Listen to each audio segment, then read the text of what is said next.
మీకు hair fall అవుతుందా? India first liposomal Avengers gummies వాడండి, హెయిర్ ఫాల్ తగ్గించుకోండి.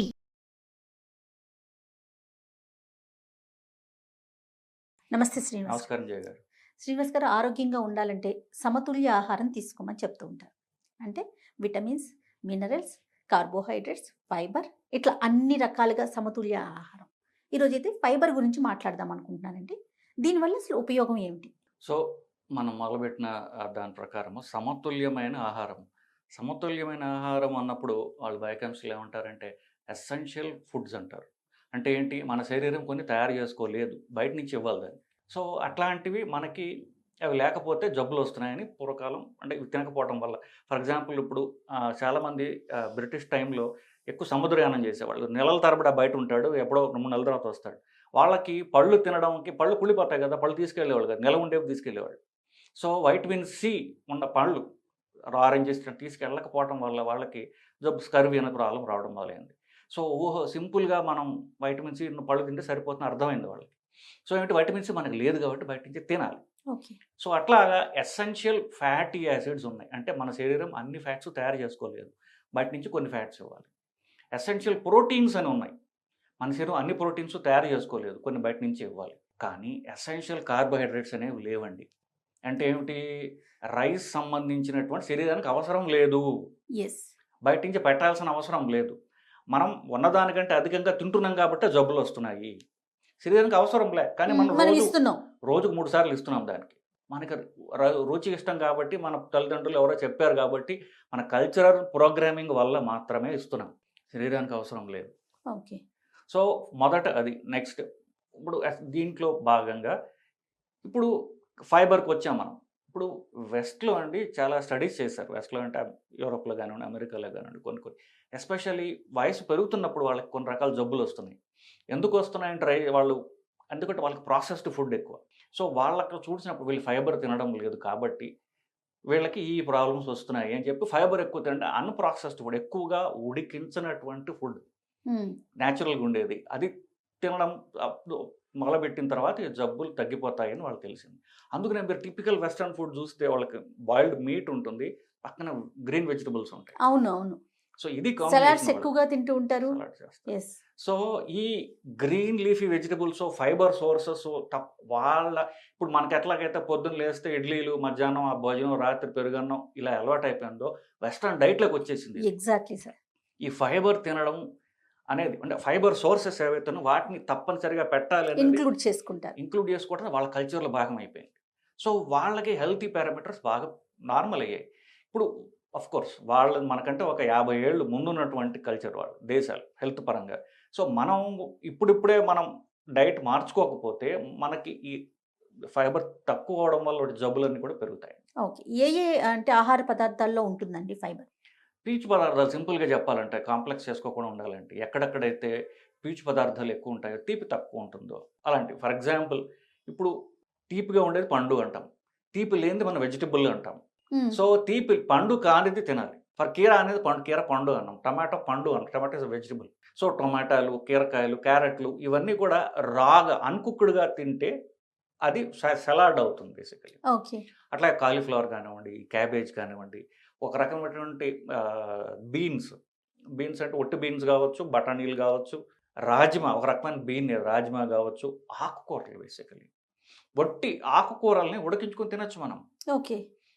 అన్నంలో కాకుండా ఒక సలాడ్ లాగా బేసికలీ. సో ఇట్లాంటి వాటి ఎక్కడైతే పీచు పదార్థం ఎక్కువ ఉంటుందో అలాంటివి అన్నం ముందు తింటే, అన్నం తినేసిన తర్వాత తినే మనకి ఖాళీ ఉండదు కదా, ఇది అన్నం ముందు తిన ఆకలి చచ్చిపోతుంది. మనకి చచ్చిపోతుందని చెప్పడం ఒక తగ్గుతుంది, ఆకలి తగ్గుతుంది. ఆకలి తగ్గడం వల్ల మన అన్నం తక్కువ తింటాం. సో మన తెలివి ఎక్కడ ఉంటుందంటే ఈ సలాడ్ని ఇంట్రెస్టింగ్ ఎలా చేసుకోవడం, రుచికరంగా ఎలా చేసుకోవడం. అంటే you are looking forward it. For example మీరు ఏదైనా మంచి రెస్టారెంట్కి వెళ్ళారనుకోండి, సలాడ్ అంటే వాళ్ళు భలే రుచిగా తయారు చేస్తారు దాన్ని, దాంట్లో డ్రెస్సింగ్ అనేస్తారు, రకరకాలుగా నోటికి టేస్టీగా అనిపిస్తుంది, తినాలనిపిస్తుంది. ఎగ్జాక్ట్లీ. సో అట్లాంటివి ఎలా చేసుకోవాలని అది మన కల్చర్లో లేదు బేసికలీ. ఇట్లాంటివి మనం అలవాటు చేసినట్లయితే మనకి క్యాలరీస్ తగ్గుతాయి, మనకి తిన్న ఫుడ్ మనం ఎంజాయ్ చేయగలుగుతాము, ప్లస్ మనకి షుగర్, బీపీ కాజ్ చేసేటువంటి రైస్ కానీ ఇవన్నీ కూడా మనం తక్కువ తింటాం. ఓకే. ఇది మన శరీరానికి ఎంతవరకు అవసరం, దేనికి ఉపయోగపడుతుందండి ఫైబర్ అనేది? సో ఇప్పుడు ఫైబరు ఫైబర్తో మీరు ఏం తిన్నారో దాని అబ్జార్ప్షన్ తగ్గిస్తుంది పొట్టలో. So for example red meat తినడం హానికరం, చాలా కొలెస్ట్రాల్ ఎక్కువ ఉంటుంది కాబట్టి. రైస్ హానికరం, స్వీట్లు హానికరం, ఆల్కహాల్ హానికరం, ఇవన్నీ హానికరం. దాంతోపాటు మీరు ఫైబర్ తినారనుకోండి, దాని అబ్జార్ప్షన్ స్లో డౌన్ చేస్తుంది, లేదా కిందకి పంపించేస్తుంది శరీరంలో పోకుండా. సో హార్మ్ఫుల్ ఫుడ్ యొక్క అబ్జార్ప్షన్ తగ్గిస్తుంది. మీరు అదే పొట్టండా తిన్నట్లయితే కనుక మీకు ఆ హార్మ్ఫుల్ ఫుడ్డే లేకుండా మీకు క్యాలరీస్ తగ్గించి ఆకలి తగ్గిస్తుంది బేసికలీ. ఇంకొకటి అండి, ఎక్కువ పేగుల క్యాన్సర్లు ఎవరికైతే వస్తాయి అని ఇప్పుడు ఫ్యామిలీ రిస్క్ కానీ ఎవరికన్నా ఉన్నప్పుడు, ఎస్పెషల్ అమెరికన్ స్టడీస్ వాళ్ళకి ఏం తెలిసిందంటే పీచు పదార్థం తినకపోవడం వల్ల పేగుల ప్రాబ్లమ్స్ ఎక్కువ వస్తున్నాయి. అది క్యాన్సర్ కావచ్చు, మలబద్ధకం కావచ్చు, కాన్స్టిపేషన్ కావచ్చు, గట్ హెల్త్కి. సో వీళ్ళల్లో ఫైబర్ తినడం అనేది చాలా చాలా ముఖ్యం, ఎస్పెషల్ రాత్రి తినాలి. సో రాత్రి మీరు తినే ఫుడ్లో ఫైబర్ కంటెంట్ ఎంత ఎక్కువ అంటే 40 నుండి 50 గ్రాములు అంటారు, కనీసం 20 గ్రాముల దాకా తినగలిగితే చాలు. 20 గ్రాములు అంటే మీరు చెప్పినట్టుగా ఇందాక మంచి సోర్సెస్ ఏవే చెప్పాము, వీటన్నిటిని రాత్రి తినడం వల్ల పొట్ట ఫిల్లింగ్గా ఉంటుంది. నెక్స్ట్ రోజు మీకు గట్ ఖాళీ అవుతుంది.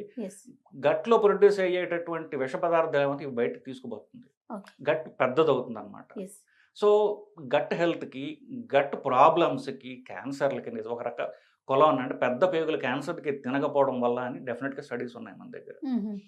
సో ఇది తగ్గిస్తుంది. దీంతో పాటుగా మనం తినేటటువంటి హానికరమైనటువంటి రైస్ ఫర్ ఎగ్జాంపుల్, వీటి అబ్జార్ప్షన్ తగ్గిస్తుంది బేసికలీ. సో ఇది అన్నం ముందు తినడం వల్ల ఈ అడ్వాంటేజెస్ ఉంటాయి. ఇందాక మీరు మాటలో రాగా తీసుకోవటం ఏ ఐటమ్ అయినా కూడా అనేసి అన్నారు, ఈవెన్ ఫ్రూట్స్ అయినా అండ్ వెజ్జీస్ అయినా కూడా. కానీ మనకి జ్యూస్ ఫార్మేట్ అనేది ఒకటి అలవాటు చేసేసుకున్నాం, అంటే ఈజీగా వెళ్ళిపోతుంది. ఒకటి తినే ప్లేస్లో ఈవెన్ పెద్దవాళ్ళకైనా పిల్లలైనా మారం చేస్తారని చెప్పి ఒక ప్లేస్లో 2 వెళ్ళిపోతాయని జ్యూస్ చేసి తాగేస్తాం. అది మరి అంటే దాంట్లోంచి ఫైబర్ అనేది వస్తుందా, అదేమన్నా ఇష్యూ అవుతుందా? ఒక పండులో ఫైబర్ తీసేస్తే మిగిలేదా జ్యూస్ అండి.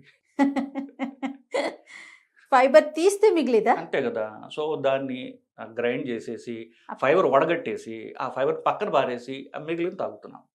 ఎగ్జాక్ట్లీ ఏదైతే మనకి అవసరం లేదో అది తీసుకుంటున్నాం, అవసరం ఉందని పారేస్తున్నాం బేసికల్లీ. సో కానీ దానికి ఎందుకు ఎక్కడైతే మనకి మంచి ఉందో ఉపయోగం ఉందో తెలుసుకోకపోవడం వల్ల, ఇప్పుడు ఒక పండు ఉందనుకోండి, పండులో రసంలో మనకి క్యాలరీస్ ఉన్నాయి, ఫ్రక్టోజ్ ఉంది. ఆ పండులో ఉన్నటువంటి పీచులో మనకి మంచి చేసేవి ఉన్నాయి, రుచి దానిలో కూడా ఉంటుంది బేసికలీ. సో మనం పారేయాల్సింది రసం, తినాల్సింది ఫైబర్, లేదా 2 combination. Is eat the whole fruit if you want, whole vegetable if you want. నేను పొద్దున్నే లేచి నాకు షుగర్ ఉందండి, సో నేను కొబ్బరికాయ కాదు ఏంటిది ఆనపకాయ లేదా సొరకాయ రసం తాగుతా, ఇలాంటివి చెప్తుంటా. సొరకాయ రసం తాగడం తినగల, సొరకాయ తినొచ్చుగా, అది పొట్ట నిండిపోతుంది, నీకు ఆకలి తగ్గిపోతుంది కదా.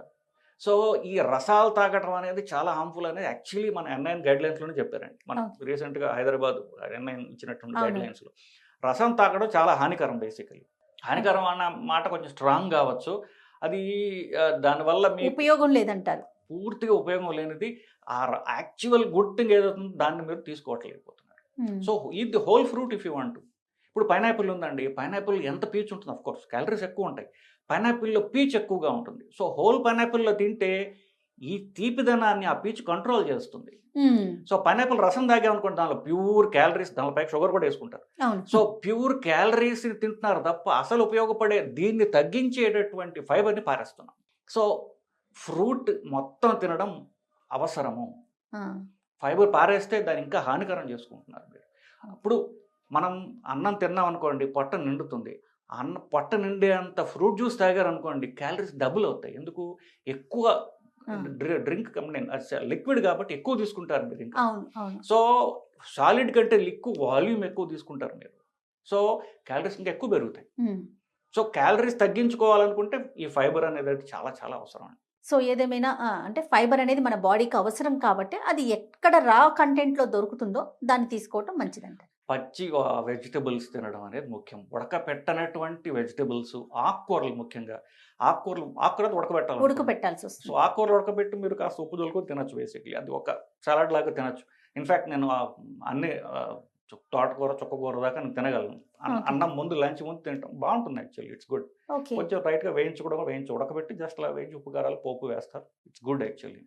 సో కొంచెం మైల్డ్లీ ప్రాసెస్డ్ ఆకుకూరలు, మిగతా సలాడ్స్ తినడం ఎలాగా అనేటటువంటిది మనం నేర్చుకోవాలి, మన కల్చర్లో లేదు అది.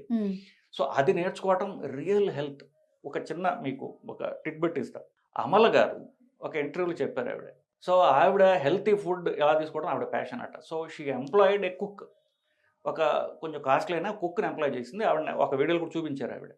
సో ఆ ఏమిటి కుక్డ్ బీన్స్, జస్ట్ ఉడకబెట్టినటువంటి బీన్స్ ఇట్లాంటివి ఆ డైట్లో పెట్టడం వల్ల వాళ్ళ ఫ్యామిలీ హెల్త్ ఎంత మారింది అని ఆవిడ ఒక వీడియో చేశారు ఆవిడ.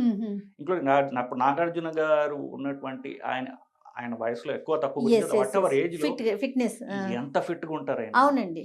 అది సీక్రెట్ మా డైట్, దానికి మా కుక్ చేసినటువంటి healthy weight change, especially fibre ఓ ఓ అని ఆవిడ చెప్పడం వీడియో నేను చూసాను. సో మన ఆహారపు అలవాట్లే మన శరీర ఆరోగ్యాన్ని పెంచుతాయి. ఆహారాన్ని వండేవాళ్ళు ఎవరైతే ఆడవాళ్ళు ఉన్నారో వాళ్ళకి తెలుసుకోవడం చాలా ముఖ్యమండి ఇది. సో వాళ్ళు వాళ్ళ ఫ్యామిలీ హెల్త్ని డిటర్మిన్ చేయగలరు. Thank you so much doctor గారు. నమస్కారం.